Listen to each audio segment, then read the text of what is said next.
second race in a row, the McLaren squared up in battle, but this time in Austria, not only did they win, they managed not to hit each other. Lando and Norris came out on top, leading Oscar Piastri in a team papaya 1-2, with Charles Leclerc finishing a distant third for Ferrari. Here with me to break down all the action from Spielberg, as well as look ahead to the British Grand Prix this weekend, it's an accidental motorsport.com takeover, as I'm with their editor-in-chief, Ben Hunt, and still enjoying the hills of Spielberg, it's Ronald Vording. How are we, gents? Yeah, very good, thank you. Super excited for the British Grand Prix. Yeah, and how are you doing, Ronald? You out there? Yeah, all good. I'm actually not in Austria anymore, but I'm in Slovakia, in Bratislava, only 10 kilometers away from the Austrian border. But I made a bit of a road trip already before the race, did some hiking in the Austrian mountains, then of course the Spielberg weekend, and now about to fly back home. So yeah, all good. Certainly keeping yourself busy. Well, let's get into the Austrian Grand Prix review. Ben, we'll start with you.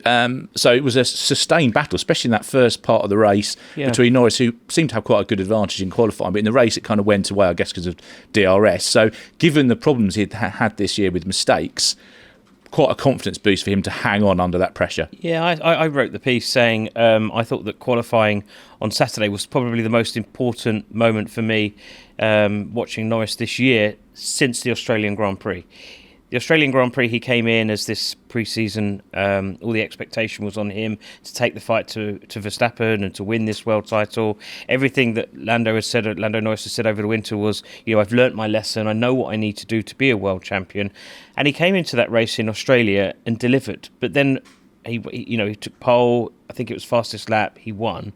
In tricky conditions as well. In tricky conditions, while Oscar Piastri struggled, his teammate. But then from that point, he'd kind of gone backwards, and or whether it was a case of him going backwards or Piastri hitting form, that's the other argument. I would say that there was the Monaco Grand Prix where again Norris performed well and had the win. It felt like that was a temporary moment though, because obviously what happened in Canada where he collided with Piastri, and I think he needed to have a clean weekend in Austria. He missed out on FP1. He got in the car in FP2 and just looked on it from that moment onwards. And for me, there was a different mentality around him. He seemed much more calm, much more steely, delivered when he needed to, took a fantastic pole. His flying lap was good. He did it a second time, and it was, incredible to watch. But then his performance in the race was really assured. And even though he had all the elements of that pressure building of Piastri coming and attempting manoeuvres, he managed to hold on and convert that into the win. And the gap now is only 15 points between Piastri, the championship leader, and Norris. And I think that he's in a really good position now coming into the home race, British Grand Prix. He always performs well in the second half of the season. So for me, title race is back on. And Ronald, I've had several F1 fans already contact me saying, isn't it great that McLaren are letting them race? Because obviously without that, if there'd been team orders. So they've done us a huge favour, haven't they? Which is pretty remarkable if you think of what happened in Canada. And of course, Piastri did get quite close to the back of Norris's car at one point. Yeah, but I think it says everything about the margin they have, to be honest. A huge advantage, both on track and also in the championship. Because let's be honest, there's basically no competition in both anymore. They have a huge gap in the constructors and the drivers. And also in Austria, there was basically no competition anymore on track. So I know McLaren always said, we let them race and they are free to fight, which is amazing. But I think it says everything about the margin they have, because otherwise, especially in the beginning of the race, they would probably have said keep positions for now, just use the pace and get a bit of a buffer on the rest. But they don't even need to, because the buffer is there anyway. But I think to some extent they also owe it to the drivers. I think all of us agree that probably Lando and Oscar both will get into this position more often to fight for the World Championship. But in theory, you never know. So then you owe it to both drivers to at least give them equal chances, to give them a shot to fight. And to some extent also for F1, as you said. It's basically the only entertainment we have now in the title fight. And we're still in the entertainment industry. So we really need the McLaren drivers to fight hard. I already said in the Dutch video, if Red Bull is out of this right now, then please let this year become Rosberg versus Hamilton and not Hamilton versus Bottas, because we will never remember Hamilton versus Bottas championship fight. But we do with the Rosberg versus Hamilton. So I really hope that this is a taste of things to come. And if it will be a two-horse race, and it very much looks like that, then at least that McLaren will give them all opportunities to keep fighting like they did in Austria. Well, let's stay with that championship fight, because I've been sceptical up to now that Verstappen's really out of it, because you think, well, he knows how to win a championship, he's got more experience, just waiting for that one more Red Bull upgrade, because he's kind of hung on in there. But I'll stay with you, Ronald, and I'll come to you on that, Ben. So are we, after that, obviously he's taken out by Andrea Kimi Antonelli, completely innocent, innocent in that, and Kimi Antonelli apologised, so it was just one of those things that happens. He's now more than 2 race wins behind. Is he out of it now? Do you really feel that he is? Yeah, I think so. And also, that was what Helmut Marko said immediately after the race. He said, we have to write off the championship now. And the first reaction was, isn't that too early? Because we're not even halfway yet. But if you look a little bit deeper, I think his words make perfect sense. Of course, afterwards, I went to Christian Horner. And as always, he's more downplaying it. So he was like, taking it race by race. We don't look at the championship. Which maybe he has to say, because he has to keep the people motivated. But the problem is that there is not just one problem, because the first thing is they lack outright pace. Helmut Marko say we miss 3/10 over a flying lap, over a qualifying lap, and half a second if you look at the race pace. But that's not the only problem, because Austria has shown that the setup window and the operating window of the car is still extremely narrow, and I would say way too narrow. And we saw that on Saturday. Red Bull made changes after Friday practice. Max was still not fully happy, but at least he was competitive in FP3 when it was relatively cool. Then the temperatures went up, and in qualifying, he said the car literally fell apart. Of course, he was unlucky with the yellow flag, but he didn't even want to talk about it, because he said, the car was literally nowhere in the heat. And that's tricky, because both aspects are linked, because I had a chat with Pierre Wache, the technical director, over the winter, exactly about this. And he said, I don't really want to broaden the window, because if you broaden the window, you can lower the overall potential. So what he wanted is to find the window for every track, no matter how narrow the window would be. But Austria has shown that's much easier said than done. So that's problem number 2. And problem number 3 is probably the biggest one, and that's tire management. I know Ben loves this quote, but that was on Sunday. When we went to Christian Horner, he said most impressive element was the beginning of the race, where Oscar Piastri was really close to Lando Norris, and he said he was making love to his exhaust pipe lap after lap after lap. I'm not sure I want to think too much in my head about making love to an exhaust pipe, but anyway, that's the whole thing, Tire management of the McLaren is super impressive, and the most telling quote was what Horner said at the end of his answer, because he said, I don't understand. And that's the whole thing. Red Bull doesn't still understand what McLaren is doing. And that makes that you have to ride off the championship, because they will have the upgrade in Silverstone. They will have another one in Spa. But that's it. So they have to turn it around in a couple of weeks. And they haven't been able to turn it around over the winter. They haven't been able to turn it around in the first 11 races. So I really don't see how they can still turn it around. And then we have to agree that, probably Max is out of the fight now. That's the key, isn't it, Ben? It's that they don't understand, because as I say, I've just been waiting for that moment where Verstappen bangs in 3 or 4 wins, and it's like, okay, here we go. But actually, with 13 races left, it is beginning to look like that's actually not going to happen this year. We're not even halfway through this season. We do know what the answer is, don't we? It's tyre water. That's what it is. Tyre water. Yeah, Zach Brown had that on his drinks bottle a few races ago. I think that's an interesting thing. Obviously, there was some suggestion about water being used to cool those McLaren tyres. But I mean, look, we aren't even halfway, and I think that we are a little bit sad that this title fight hasn't materialised in the way that perhaps we expected it to. The convergence of the grid just before the new set of regulations.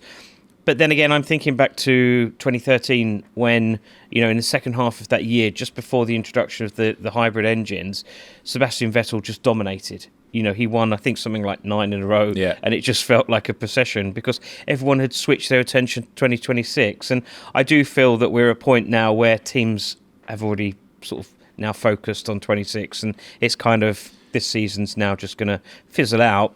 We've still got this championship fight between the two McLarens, which is great, and long may that continue. And I do see that going to the wire. But I think in terms of the competitiveness and, the big steps from the other teams, I'd be surprised if we see that now.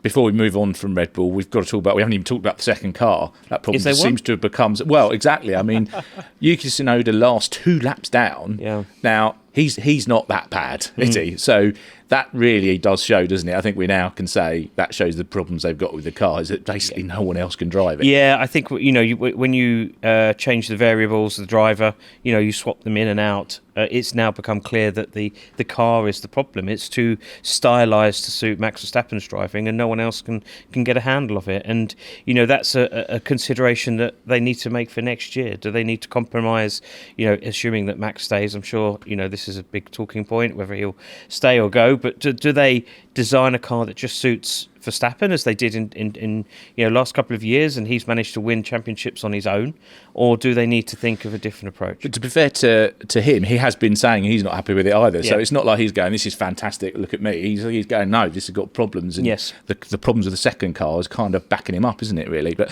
Ron, let's move on to Ferrari, third and fourth. Quite an encouraging performance. But how encouraging? I mean, they kind of weren't really on the pace of McLaren. Do they think they could have beaten Verstappen if he'd stayed in the race? What was the vibe coming from Ferrari after that event? Well, I would say relatively optimistic, because, I think Red Bull, they had their own simulations, maybe also a little bit optimistic, but their simulation said it would have been relatively comfortable P3. And I think I agree with it. But still, Ferrari made a clear step, especially over one lap they were there. A really impressive qualifying lap which from Charles Leclerc. And it was really a big upgrade. It was not only Red Bull only had the floor edges, and they will introduce the rest of the new floor in Silverstone. Ferrari did everything at the same time. So new floor edges, new floor body, new diffuser, everything. And we've seen it go wrong with Ferrari and floor upgrades in the past. I remember Barcelona. But this time it basically worked straight away. Both drivers were happier with the feeling in the car. And especially over one lap, the pace was there. Then still we come back to probably the tire water, but no one can keep the tires alive as McLaren can, and that's still something also Ferrari cannot match. But I think it's, they're relatively optimistic. Still the question mark remains how this will translate to other tracks. I mean, Silverstone is completely different with a lot of fast, high-speed corners. But I think there is reason to be optimistic. Again, for sure, not for the championship fight. But also, it's important for Ferrari's technical department, because basically similar to Red Bull, they have to show that they can at least turn it around. And Red Bull hasn't shown it so far. And let's hope that for Ferrari, this is a first step in showing that their technical team is at least able to make some progress. Yeah, I think that's the key. After that race in Montreal, where Fred Vasseur came out in the press and he was very critical of the Italian press that had been writing articles saying that under his leadership Ferrari hadn't made significant progress. He took that personally and come out swinging, which was unusual for Fred. He's normally a relaxed kind of guy, plenty of jokes, but this time he was serious. And they needed to have that strong result, which is what they had last weekend. Obviously, coincidentally, he wasn't at the race. He left halfway through due to personal reasons. So, I'm hoping that everything's all right there. But, definitely a big boost in morale for Ferrari.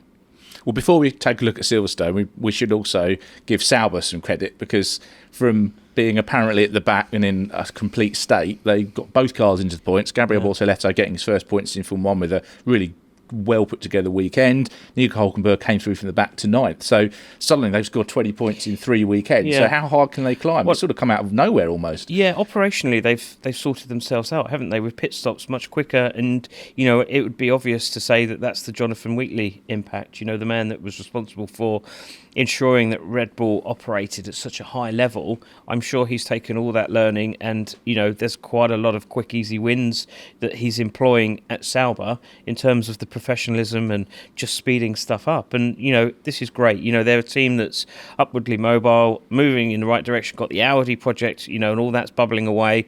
Sauber have struggled for so long that it's been painful at times. But it does seem though that they finally turned a corner, and it coincides with a new team boss.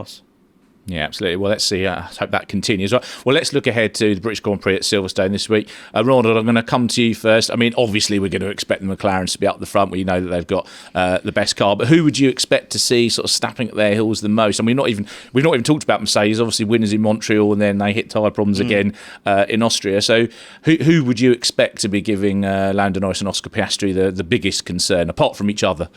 Yeah, that's the obvious answer. No, I think for Mercedes, a lot depends on temperatures. I mean, it's 34 degrees now outside here in Bratislava, I guess. But Christian Horner said yesterday there's also a heat wave going on in the UK. So I'm not sure how the predictions for the weekend are.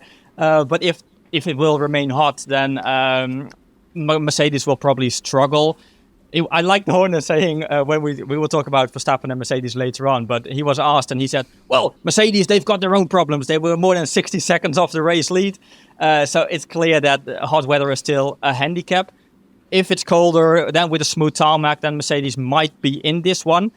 And the same applies to Red Bull, basically. They also don't fancy the hot weather. But Silverstone has a lot of high-speed corners, and that's one of the few areas that the RB21 is relatively good at. So I think if the temperatures will go down, then Red Bull is probably pretty much at least Max, because we already concluded it's a one-car team, basically. So Max is probably the favorite for P3, and hopefully Mercedes can at least challenge Ferrari a bit more than what they could or could not do, basically, in Austria. Well, Ben, let's stay with the Lewis Hamilton thing, because obviously 12 months ago, that incredible day, incredible win after all that wait with Mercedes, and it was a well-taken victory as well. His 9th record win in the British Grand Prix. He's obviously been feeling a bit more confident. He's had a bit of a roller coaster ride, hasn't he, already this year at Friday? But it would be great for that to be a bit of a breakthrough weekend for him. I just don't think you can rule him out. I think that Lewis and Silverstone are just a combination that come together. Who would have thought that win would have come last year in those circumstances? I mean, it wasn't really on the cards, and wow, wouldn't it be amazing if he was to take the first win with Ferrari in a Grand Prix, not the sprint race that he did in China, but an actual Grand Prix at Silverstone. I just think, though, it's probably a little bit of a step too far. I think Mercedes will be suited. I'm really interested to see how well George Russell goes into that race as the de facto team leader in his home race, and how he positions himself. And I'm also curious as to see how Kimi Antonelli bounces back from that disappointing collision with Max at the first lap. I think it was interesting earlier in the year in Imola, he mentioned that he had sort of suffered under the pressure that he put on himself, his home race. And of course, Mercedes made him front and centre of so much stuff. They will now be doing something similar with George, in the sense of making him available to the media and doing a lot more activations that perhaps he wouldn't usually do. That, in theory, should free up Kimi Antonelli to have a bit more time, a bit more space, and just to enjoy things a little bit more. I'm hoping that there's a really strong race for those two Mercedes drivers. I would love to see a Brit on the podium as a British person, but It could be Kimi Antonelli as well. But aside, obviously, the two McLarens, assuming they're 1 and 2. Yeah, absolutely. Well, Ronald, let's stay with Mercedes, because the big off-track discussion point, I suppose, has been that George Russell's being quite candid about his lack of a contract extension. Team boss Toto Wolff was openly admitted he's talking to Max Verstappen again. How viable is that? And do we think that Toto's considering Max instead of George, or bidding Kimi Antonelli already? Well, that's a funny thing, because Ben, myself, and colleague Oleg Karpov, the three of us, we are working on a piece, I think, for Wednesday, on what the ideal Mercedes lineup for 2026 would look like. And Oleg, he dropped in the chat that George and Max would be a good combination, and just bench Kimi. And then I texted him and said, are you drinking during working hours? Because you cannot bench a talent like Kimi Antonelli. But then on Sunday, Kimi took Max out. So then I texted him again, and I said, you were fully right. We have to bench Kimi immediately.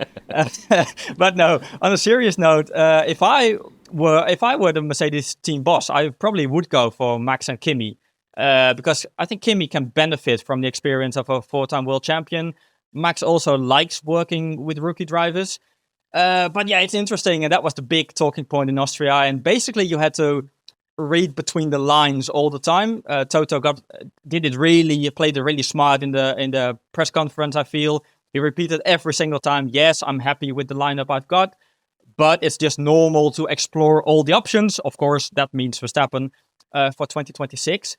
And another interesting bit, that was the Dutch media session that we had with Max.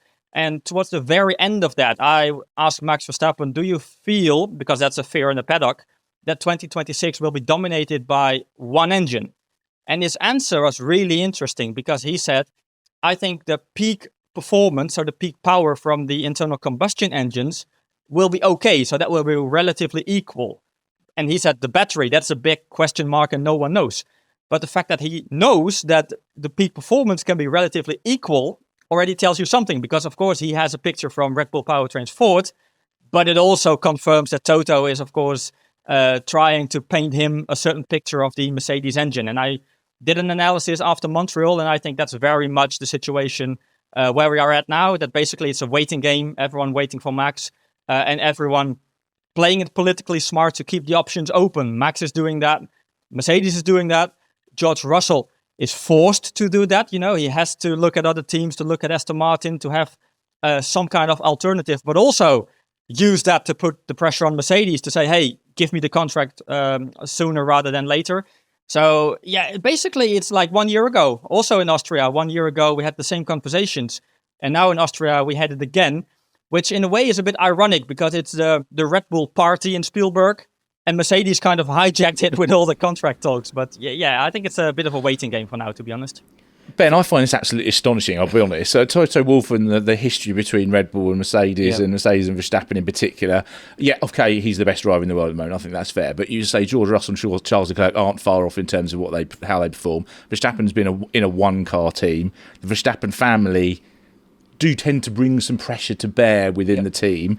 They've got a guy that's performing. They've got the next guy along, who they signed because they didn't want to lose out on him like they lost out on Verstappen. Yeah. I find it astonishing that they would consider getting rid of all that just to put Max in the car. Yeah, and that's where I am at in this argument. I would say that for me, the Mercedes lineup should be Russell and Antonelli. It makes sense in this world of lots of variables and change, big regulation change, chassis, engine. You might as well have two consistent drivers that inside and out. Why have another variable into that mix? And the other element which you mentioned, Kevin, is the fact that if Kimi Antonelli is the next great thing, why would you partner him with someone like Verstappen, who is a well-known, he suffocates his teammates. He's just got that ability. He's so good that he just extinguishes that other person's career. We've seen it so many times over.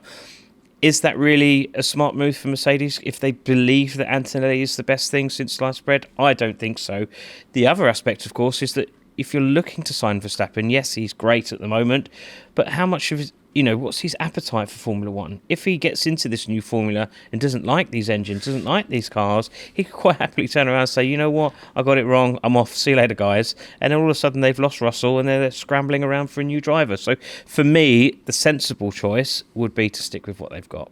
Yeah, I would agree with that. But let's look at another driver lineup. So Franco Colapinto, he's been confirmed at staying with Alpine after this sort of weird 5-race contract thing, which didn't really feel like a thing, but sort of was.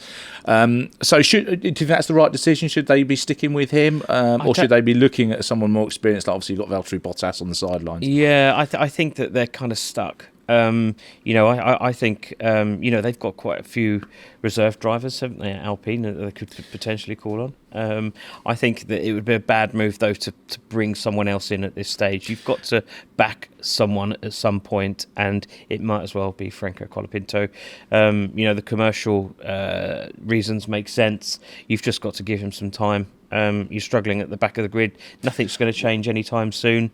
You're only going to torch another career and start from scratch again. You might as well just carry on, get your new team boss in, and look for 26 onwards. That's what I was going to say, Ronald. They've got bigger fish to fry, really, haven't they, than worrying about who's in the second car. They need to sort a few other things out first, don't they, really?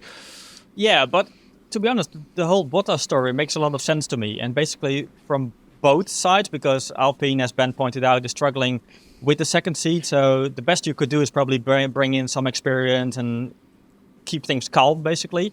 But also, if you're Valtteri Bottas, I would be really tempted to take it. Because, of course, he's on the radar for Cadillac. But yes, building the Cadillac program may sound attractive, but let's be honest, it's probably going to take years. And we don't know if Valtteri Bottas has still a lot of years to really take the benefit from that.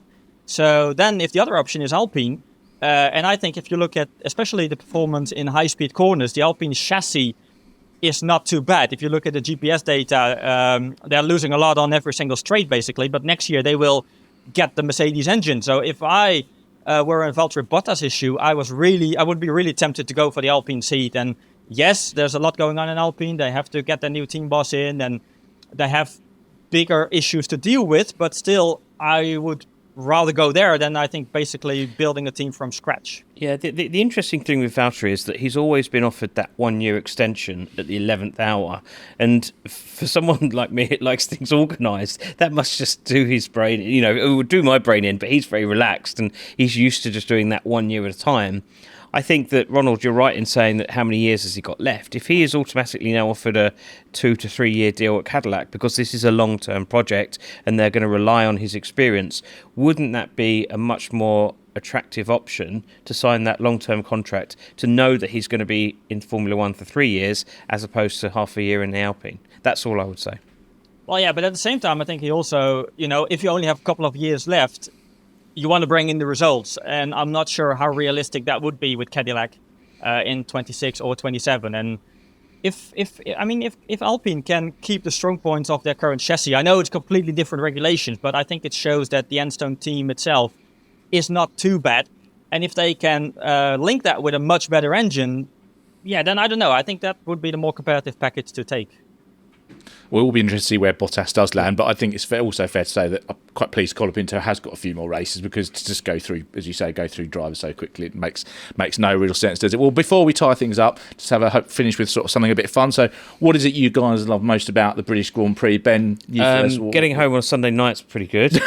I actually love the fact that it is a chance for the UK to showcase motorsport, and I do think that, standards have improved at all the tracks that we go to now, but I used to be really impressed by how that track was so full for the duration of the weekend. There would be parades and different championships going on. I think we've got British F1, F2, F3, F4. It's the first time with FIA 4-3-2-1. Yeah, it's a non-championship British F4 round joining F3 and F2. So you've got the full ladder of the single seats. You've got everything going on, haven't you? And you've got bands, you've got Blossoms playing straight from Glastonbury. There's lots going on, and I think for me, it's I feel a sense of pride that they put that on as a privately funded event. So I like that. That's where I'm at. What about you, Ronald? Different perspective. For me, it's mostly the atmosphere. I feel at Silverstone, it's difficult to explain, but you really feel what Formula One is about, and that's both the heritage, the history. Last year I went to the Silverstone, the museum that's in the track, which is magnificent, but also the passion just from the fans. I think, it's a phenomenal circuit, of course. I also really enjoy going trackside, especially Mackett's and Beckett's, which is a phenomenal place to see the high-speed performance of modern Formula One cars.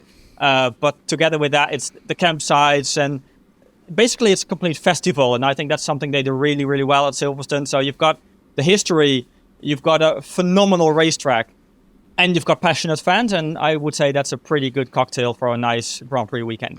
Well, very well said. I was going to say Maggots and Beckett's as well. I think that's just an amazing place to watch high downforce cars, actually. The direction change is incredible. Well, thanks very much, gentlemen. That's just about it for our Austrian Grand Prix review and our British Grand Prix preview. Be sure to visit autosport.com to stay up to date with all the news heading into and across the British Grand Prix weekend, and we'll be back next time for a review of the race. Until then, thanks for watching.